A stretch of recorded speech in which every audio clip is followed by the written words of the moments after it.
Մեծարգո պարոն վարչապետ, հարգելի գործընկերներ, ինչպես արդեն իսկ մատնանշեցինք, խոսելու ենք ուշացած արդարադատության մասին եւ այս թեման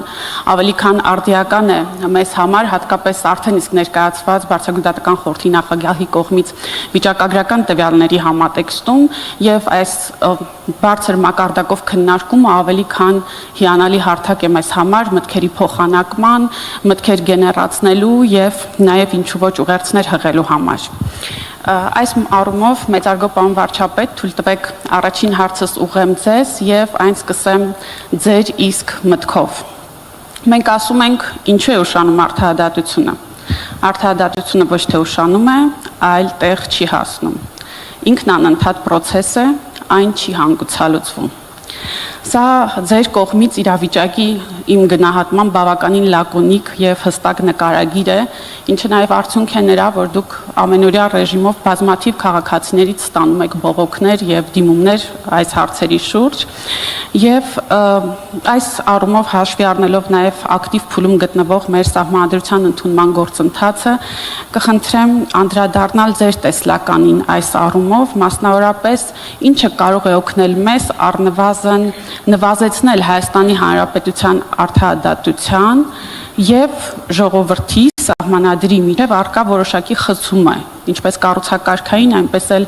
բովանդակային առումով եւ ընդհանրապես ինչպիսին է ձեր տեսլականը դատական իշխանության ապագա մոդելի վերաբերյալ։ Շնորհակալություն։ Շնորհակալ եմ շատ այս հնարավորության համար։ Մեծարգո պարոն նախագահ, Սահմանադրական դատարանի արգելի նախագահ, օրենսդիր գործադիր դատական իշխանության հարգելի ներկայացուցիչներ, ողջունում եմ բոլորիդ։ Ընդհանրապես ես կարծում եմ, որ արդարադատության եւ այլ ոլորտների հարցերի առնչվելիս մենք ավելի ու ավելի պետք է խորանանք եւ հասնենք հայեցակարգային հիմքերին հարցի, որովհետեւ այս ֆորմատով ես ճիշտ ասած չեմ հիշում, սա մեր երկրորդ թե երրորդ հանդիպումն է, բայց տեսեք ցանկացած հարցի եւ մասին խոսելիս եւ լուծումներ գտնելիս մենք պետք է հայեցակարգային հիմքերին հասնենք խնդրի էության, այսինքն կոպիտ ասած ինչ ենք մենք ուզում ընդհանրապես որևէ ոլորտում մեր ուզածը ինչ է, կարելի է հնարավոր այդ մեր ուզածը ձևակերպել մի նախադասությամբ։ Հաջորդը, իսկ ինչու ենք հենց դա ուզում եւ ոչ թե մեկ այլ ուրիշ բան, եւ ինչ խնդիր ենք ուզում լուծելով այս երկու հարցին պատասխանելով եւ այլն եւ այսպես շարունակ։ Եվ ես գիտեք եւ հույս ունեմ, որ մեր գործընկերները կանդրադառնան, ես մտածում եմ, որ մասնավորապես մեր կառավարության եւ խորհրդանական գործընկերների հետ նախապես այս թեմայով քննարկում ունենալ, բայց հետո մտածեցի, որ չէ, ավելի լավ է կենթանի տեղում ոնց կստացվի, թող տենց էլ ստացվի։ Ես կարծում եմ, որ այդ թվում արդարադատության ոլորտում մենք հիմնական հասկացությունների ճշգրտման հարց ունենք։ Օրինակ, ես փորձեցի գտնել մեր իրականության մեջ ձևակերպվածը ընդհանրապես ինչ է արդարադատությունը։ Այսինքն կա որևէ տեղ, որ մենք ասել ենք արդարադատությունը հետեւյալն է, կամ ինչ է արդարությունը, որովհետև շատ կարևոր են այս հարցերը, գիտեք, բոլորը պահանջում են արդարություն եւ բոլորը պահանջում են արդարադատություն։ Այսպիսի որևէ մարդ չկա Հայաստանի Հանրապետությունում, որ ասի ես պահանջում եմ անարդարություն, կամ ես պահանջում եմ հակաարդարադատություն, բոլորը պահանջում են արդարություն եւ արդարադատություն, բայց կարևորը հասկանալ, իսկ դրանք ինչեր են, որն է մեր հանրային պետական ընկալումը արդարության եւ արդարադատության մասին, ինչ խնդիր ենք մենք ուզում լուծել արդարությամբ, կամ տեսեք այսօր հնչեց դատավորի խիղճ, դա ինչ է, իսկապես կարող է շատ աբսուրդ հնչի, ինչի մենակ դատավորի, վարչապետի, պատգամավորի, նախարարի, դա ինչ է, հնարավոր է դա ինչ-որ ձևով մոդելավորել, ձևակերպել, նկարել, անիմացիայի ենթարկել եւ այդպես շարունակ, կամ ֆունդամենտալ ուրիշ հարցեր, ով է Հայաստանի Հանրապետությունում արդարադատության պատասխանատուն, արդարադատության ընդհանրապես պատասխանատուն ով է, երկրորդը ինչպես է նա կրում այդ պատը, եթե նույնիսկ որոշեցինք, որ այս ինչը կամ այն ինչ մարմինն է կամ անձն է կամ չգիտեմ, ինչպես է նա կրում այդ պատասխանատվությունը։ Ընդհանրապես դատական եւ արդարադատության համակարգի լեգիտիմությունը որտեղից է բխում։ Որտեղից է որոշվել, որ այս ինստիտուտը կամ մարդկանց այս շրջանակը կարող է իրականացնել արդարադատություն։ Որտեղից է բխում այդ լեգիտիմությունը։ Հանրապետության նախագահի ելույթի մեջ խոսեց սահմանադրության եւ սահմանադրության իրականացման մասին, որովհետեւ ենթադրվում է, որ Հայաստանի Հանրապետությունում լեգիտիմության մի աղբյուր գոյություն ունի, այդ ժողովուրդն է։ Եվ հաջորդ աղբյուրը սահմանադրությունն է եւ հաջորդը սահմանադրությունից բխող իրավակարգը։ Իսկ եթե պարզվի, որ ժողովրդի եւ սահմանադրության արանքում խզում կա, չի ստացվում արդյոք, որ Հայաստանի Հանրապետությունում հաստատված ընդհանրապես իրավակարգը լեգիտիմության խնդրեմ ունի։ Այսինքն որևէ բան, ես գիտեք ինչի մասին եմ մտածում, որ ընդհանրապես պետությունը իրավունքներ եւ ազատություններ ապահովելու համար պետք է գնա սահմանափակումների։ Ինչու է պետք գնալ սահմանափակումների, որովհետև առանց սահմանափակելու հնարավոր չի ապահովել ազատություն։ Պատկերացրեք, ոչ մի սահմանափակում, ոչ մեկը ոչ մի սահմանափակում չունի։ Դա կվերածվի քաոսի, եւ ոչ մեկի իրավունքը եւ ազատությունը հնարավոր չի լինի բան անել, ապահովել։ Բայց մյուս կողմից սահմանափակումը ինքը լարում է առաջացնում։ Քաղաքացիների մարդու եւ պետության միջև լարում է առաջացնում բոլոր դեպքերում, որովհետեւ ոչ մեկին հաճելի չի, որ իր նկատմամբ հարկադրանքի միջոց են ձեռնարկում, իրան տուգանում են, իրան դատում են եւ այլն, իրան ասում են, որ գիտես ինչ, ես կարմիր լուսի տակ կկանգնես, տեղով փողոցի չանցնես, այլն տեղով, դա բան է, դիսկ կամ պետք է հարկ վճարես, որովհետեւ մարդը ասում է աշխատել եմ, այսքան ինչի պետք է իմ բանի 1000 դրամի 200 դրամը տամ բանին, բյուջեին։ Ու սա լարում է առաջացնում միշտ բոլոր դեպքերում։ Ես միշտ սրա մասին մտածում եմ ու իմ կարծիքով լարման, այս լարումը կառավարելու միակ ձևը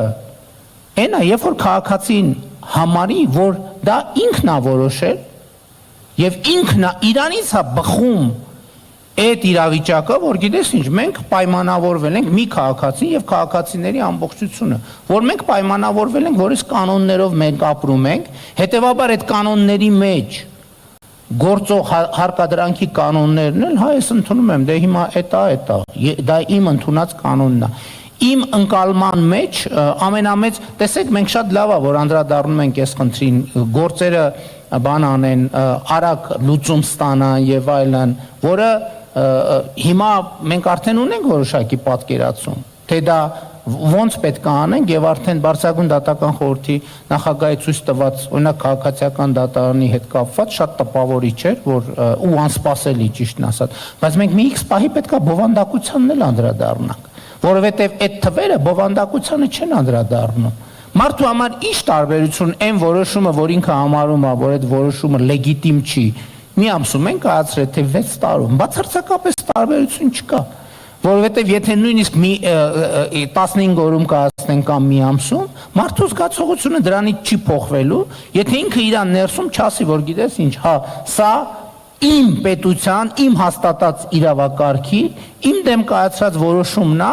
եւ հետեւաբար սա իմ կայացրած որոշումն է իմ դեմ, որովհետև ես ինքս ինձ սահմանափակում եմ, որովհետև եթե մենք ամեն մեկս մեզ չսահմանափակի, երկրում քաոս կսկսվի եւ պետությունը ընդհանրապես կվերանա։ Եվ ֆունդամենտալ այս հարցերը կա եւ մեր իրականության մեջ, եթե սխալվում եմ, խնդրում եմ ուղղեն, այս հարցերի պատասխան չկա եւ անդրադարձ չկա։ Ընդ որում ես դա էլ եմ հասկանում, որովհետեւ մեզ թվացել է, որ աշխատավարձի հարցը լուծենք, հարցերը կլուծվի։ Որովհետև այն պահին, երբ որ աշխատավարձի հարցը լուծվել, պիտի լուծվեր, մտածում ենք, որ այդ է խնդրեմը, բայց այդ լուծում ես տենում ես, հա ինչ որ մի խնդիր լուծվեց, բայց ուրիշ խնդիրի հայտ եկավ, ժամկետի հարցը լուծենք, հարցը կլուծվի, այն մյուս հարցը լուծենք, հարցը կլուծվի, բայց տեն չի նմանթատ նոր հարցեր են գալիս եւ այդ նոր հարցերին անդրադառնալու ֆունդամենտալ անհրաժեշտություն կա իմ առաջարկը ընդհանուր առմամբ հետեւյալն է ժողովրդի եւ իրավակարգի օրգանական կապը պետքա հաստատվի ժողովուրդը պետքա փաստացի լեգիտիմությունը իրավակարգի ճանաչի իմ կարծիքով մենք այսօր խնդիր ունենք Իմիջիայլոց ասեկները երկարացնում եմ մի քիչ, մենք իշխանության լեգիտիմության հարցը լուծել ենք, իրավակարգի լեգիտիմության հարցը չենք լուծել։ Ոնց ենք լուծել իշխանության լեգիտիմության հարցը։ Ընտրությունների արդյունքները կասկածի տակ չեն։ Բայց այն ընտրությունը, որով իրավակարգը հաստատվել, այսինքն հանրաքվեն, դրա արդյունքները միշտ են եղել կասկածի տակ եւ այսօր էլ են կասկածի տակ։ Եվ քանի դեռ այդ կասկածը չի վերացել, իրավակարգի լեգիտիմությունը բանի նման, վիրուսի նման մեզ քայքայելու է։ Մենք տենց էլ չենք հասնելու ոչ արդարության, ոչ արդարադատության, որովհետև դա ի վերջո առաջին հերթին զգացողություն է։ Մեկը ինչ ուզում եք արեք,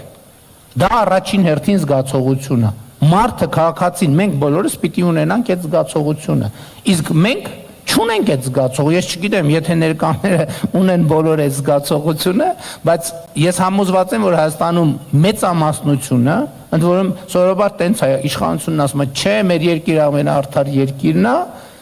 հանրությունն ասում է, չէ, տենց չի, այս դեպքն է, որ ես օրինակ չունեմ արդարադատության եւ արդարության զգացում, որ մենք կարողացել ենք Հայաստանում դա հասնել։ Եվ ես իմ գոնե այս փուլի եզրակացությունը, որը քննարկման արդյունքում կարող է եւ փոխվի, այնա որ մենք լեգիտիմության խնդիր ունենք, մենք ընդհանուր առմամբ իրավակարգի լեգիտիմության խնդիր ունենք։ Այն կարմիր լույսը, որ վառում է մեր փողոցներում, այդ կարմիր լույսը իր լեգիտիմության խնդիր ունի, որովհետեւ պարզ չի սկով է որոշել, որ այդ կարմիր լույսը հենց տենց պետքա վառի։ Որոշման մի հատ աղբյուր կա, ժողովուրդը չի համարում, որ ինքը դա որոշել է։ Ես պարզացնում եմ, որպեսզի ասելիքս ավելի բան լինի, չգիտեմ ինչքանով ձեր հարցին պատասխանեցի, բայց ես էս էի ուզում ասել բոլոր դեպքերում անկախ հարցից։ Շնորհակալություն, պարոն վարչապետ, շատ կարևոր շեշտադրումների համար, ընդ որում ես միանշանակ համամիտ եմ, որ արդարադատությունը դա ընդհանրապես միջոց է արդարության հասնելու, այսինքն մենք պետք է ունենանք այո արդարադատության լիարժեք համակարգ, որպեսզի ունենանք վերջնաարդյունքը։ Ինչ վերաբերում է այն հարցին, թե արդյոք ինչ է ուզում ժողովուրդը կոնկրետ, երևի եթե խոսում ենք, որ ողջամիտ ժամկետների պահպանման եւ ուշացած արդարադատության մասով երևի թե ուզում է որոշակիություն եւ որ նշում եք որ ինչ տարբերություն 1 ամսում իմանա թե 6 տարում իրականում կա այդպիսի մի հատ արտահայտություն չէ ասում են ավելի լավ ավելի վատ որոշակիությունը քան ընդհանրապես անորոշությունը այս առումով միգուցե այս իհարկե իդեալական մաքսիմալ պրոգրաման դա չպետք է լինի եւ մինիմալ ծրագիրն է այդպիսին, որ կարողանանք անել եւ չունենալ ուշացած արդարադատություն, բայց միաժամանակ դա չի նշանակում, որ այն որակյալ չպետք է լինի միանշանակ եւ իդեպ ճիշտ Ես մի օրինակ եմ ուզում բերել, ինձ հետ ապատայել այդ դեպքը։ Քաղաքացին գրում է նամակ, ասում է գիտեք ինչ, ձեր պետական մարմնին դիմել եմ, 7 ամիս այն չեմ պատասխանում։ 7 ամիս, 8 ամիս այն չեմ, 100 հատ նամակ են գրել, ինչ չեմ պատասխանում։ Բնականաբար, ինչ որ մի հատ հարց է բարձրացրել, որ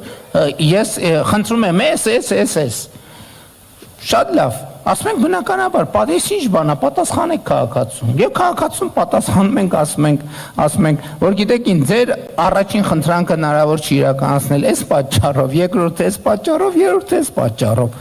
Ու դրանից քաղաքացին ավելի չասեմ ագրեսիվ, ասում է տո ձեր սենսը, տո ձեր նեցը, այսինքն այս էր ձեր պատասխանը, ես այդ նկատի ունեմ, այսինքն հիմա լավ, երբ որ այդ արդարադատությունը չի եղել, մարդուն թվում է, թե երբ որ ժամանակին լինի, ամեն ինչ լավ առնելու, բայց այն վճիռը, որ ինքը համարում է անարդար, հանցագործ, հակաժողովրդական, հակահումանիստական, էլի արդյունքում շատ լավ, 2 ամսում Բայց մեկը իր արձագանքը նույնն ալնելու, ես չեմ վիճարկում արագության անհրաժեշտությունը, կներեք։ Իհարկե, ես ընդհանրապես մատնանշեցի, որ եթե անգամ վատ նորություն է, միգուցե ավելի լավ է, ավելի շուտ լինի, որպեսզի քաղաքացին նաև որոշակի տեղեկատվություն ունենա նաև իր անելիքների մասով, բայց ուզում եմ շարունակել միտքս եւ այո, դուք արդարացիեք, որ այս ֆորմատով արդեն երկրորդ տարին է, որ իրականացնում ենք այսպիսի քննարկում եւ անցյալ տարի դուք շատ կարեւոր մի հատ շեշտադրում եք արել առայն, որ այդ հարցերը, երբ որ քաղաքացիները ձեզ հղում են, ունենք երկու տարբերակ լուծման, կամ պետք է